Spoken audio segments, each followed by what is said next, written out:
Hello guys, welcome back to my channel Monis creation. আজ বানাচ্ছি নিরামিষ আলু পটলের তরকারি। তোমরা হয়তো প্রত্যেকেই বানাতে পারো, কিন্তু আমি কিভাবে বানাই সেটাই আজ তোমাদের সাথে শেয়ার করছি। ভিডিওটি স্কিপ না করে পুরো দেখার অনুরোধ রইল।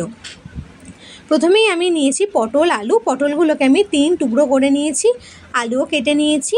এবার একটা বাটি নিয়েছি, বাটির মধ্যে পটলগুলো দিয়ে দিচ্ছি। পটলকে আমি নুন হলুদ দিয়ে ম্যারিনেট করে নেব। দেখো, আমি নুন ও হলুদ দিয়ে মাখিয়ে নিয়েছি হাতের সাহায্যে। 1 টিস্পুন অফ নুন, 1 টিস্পুন অফ হলুদ গুঁড়ো। তোমরা অনেকেই আমার চ্যানেল সাবস্ক্রাইব করে আমার ভিডিও দেখো, কমেন্ট করো, তাদের জানাই অসংখ্য ধন্যবাদ। তোমরা এইভাবেই আমার পাশে থেকো। আর যারা চ্যানেলে নতুন, তাদের যদি আমার ভিডিওগুলো ভালো লাগে তাহলে লাইক, কমেন্ট, শেয়ার ও চ্যানেলটা সাবস্ক্রাইব করে পাশে থাকার অনুরোধ রইল। এদিকে গ্যাস জ্বালিয়ে কড়াই দিয়েছি সাদা তেল। তেল গরম হয়ে গেলে একে একে আমি পটলগুলো দিয়ে দিচ্ছি। এবার আমি পটলগুলোকে ভালোভাবে তেলের মধ্যে ভেজে নেব। একদম ঘরোয়া পদ্ধতিতে কিভাবে আমরা পটলের তরকারি বানাই সেটাই আজ তোমাদের সাথে শেয়ার করছি। আমি 2 পাশ লাল করে ভেজে নিয়েছি।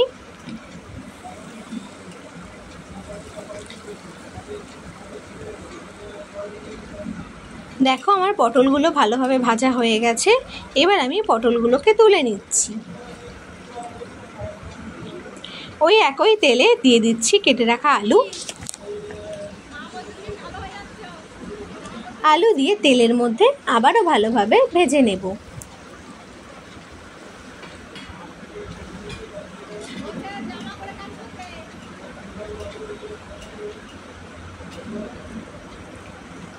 তেলের মধ্যে আলু দিয়ে সঙ্গে সঙ্গে নুন দেবেন না, এর ফলে আলুর জলটা কেটে যায়।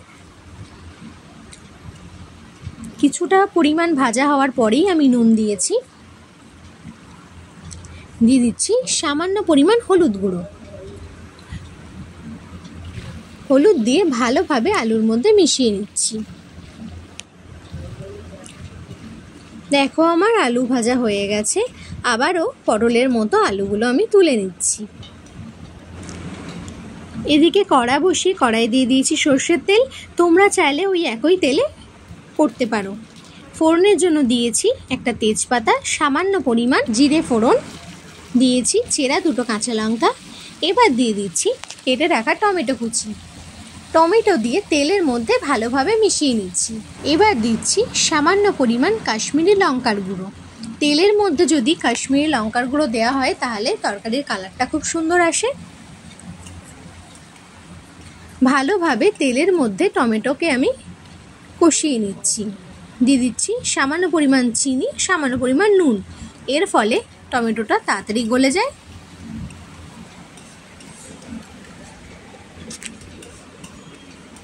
ভালোভাবে তেলের মধ্যে কষিয়ে নিচ্ছি।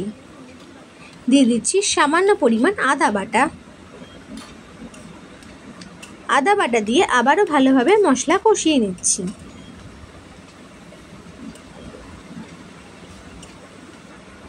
দিয়ে দিচ্ছি 1 টিস্পুন অফ হলুদ গুঁড়ো,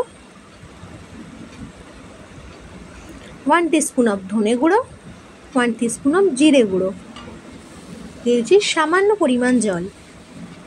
জল দিয়ে ভালোভাবে মশলাটা আমি কষিয়ে নেব। মশলা থেকে তেল ছাড়ার জন্য অপেক্ষা করব। দেখো, মশলা থেকে আমার তেল ছেড়ে দিয়েছে। এই অবস্থায় দিয়ে দিচ্ছি ভেজে রাখা আলু ও পটল। আলু পটল দিয়ে আবারও মশলার সাথে ভালোভাবে মিশিয়ে নিচ্ছি।